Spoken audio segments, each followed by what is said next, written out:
Quel est le point commun entre Louis XIV, la chute du Premier Empire et les États-Unis? Eh bien, ces trois éléments-là ont tous un lien avec l'étrier, l'une des deux spécialités des courses au trot. Mais du coup, comment sont apparues les courses au trot monté en France?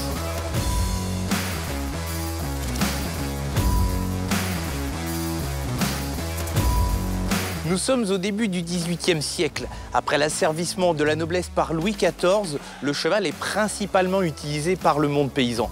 Quelques décennies plus tard, à la fin du règne de Napoléon Bonaparte et la chute du Premier Empire, la réflexion est lancée pour résoudre le problème du manque de chevaux dans le pays.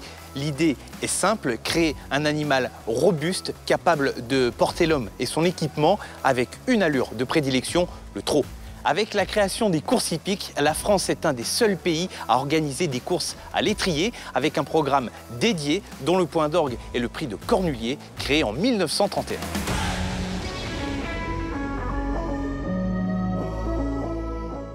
Nous sommes dans la bibliothèque du château de Grosbois, un lieu chargé d'histoire. L'histoire, ça tombe bien, c'est un peu le sujet de cette vidéo. Je suis en compagnie d'Alain Pagès. Bonjour Alain. Bonjour Loïc. Je vais commencer tout simplement. Comment sont apparues les courses à l'étrier, les courses au trot monté en France? Celui qui a été à l'origine de cette création du trotteur, Ephraim Well, était allé aux États-Unis en 1857. Il s'aperçoit qu'aux États-Unis, malgré la largeur et la longueur des grandes avenues sur lesquelles on faisait des courses, il y avait parfois, je dirais, de la casse. Il n'y avait pas d'hippodrome à l'époque? Non, on courait sur la route. Et puis les Américains, avec beaucoup de pragmatisme, ont dit, eh bien maintenant, on va faire ce qui est beaucoup moins dangereux, ce sont des courses montées.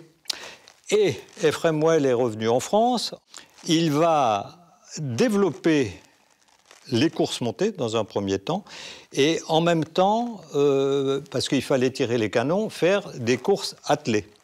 On faisait partir les chevaux les uns derrière les autres, et le gagnant de la course est celui qui avait fait le meilleur temps. C'est le contre-la-montre. C'était pas l'engouement d'une course. C'était pas l'engouement. Alors c'est vrai Alain que le trotteur français s'est spécialisé avec le temps dans les courses à l'étrier au trot monté. Ça s'est beaucoup moins développé du côté de l'étranger. Est-ce qu'il y a une raison à cela qui peut s'expliquer par le passé? Oui, parce que les étrangers, notamment les Américains, ils élevaient ce qu'on appelle un standard bred, c'est-à-dire un cheval qui était programmé pour courir sur des pistes plates. Et ça ne convenait pas aux courses françaises parce que on était Vincennes, on descendait, on remontait, et puis c'était des pistes où il fallait des chevaux robustes, et donc peu à peu, les Français ont pris le dessus sur l'élevage américain qui, lui, s'est spécialisé sur des chevaux de vitesse attelés.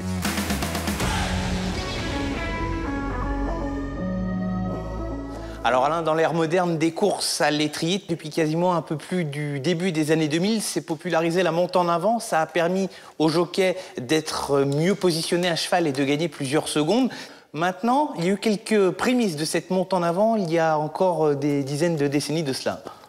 Oui, on va dire que dans les années 34-35, des investisseurs propriétaires, trotteurs italiens, ont acheté des chevaux américains. Ils ont eu l'idée de faire monter ces chevaux américains par des jockeys de galop qui montaient à l'époque entre 65 et 70 kilos avec tout l'équipement. Ce qui faisait la différence avec les jockeys de l'époque du côté de l'Hexagone qui étaient du coup beaucoup plus trapus, si je puis dire. Eh bien oui, parce que Francis Oriot, qui a été battu 2 fois en 1934 et 1935, il montait à plus de 80 kilos. Alors du coup, quel a été le résultat sur la piste? Il y a eu match jusqu'au Petit Bois, et là, ça a été terminé. Les Français n'avaient que leurs yeux pour pleurer. Merci Alain Pagès d'avoir été avec nous. Merci Loïc, c'était un plaisir.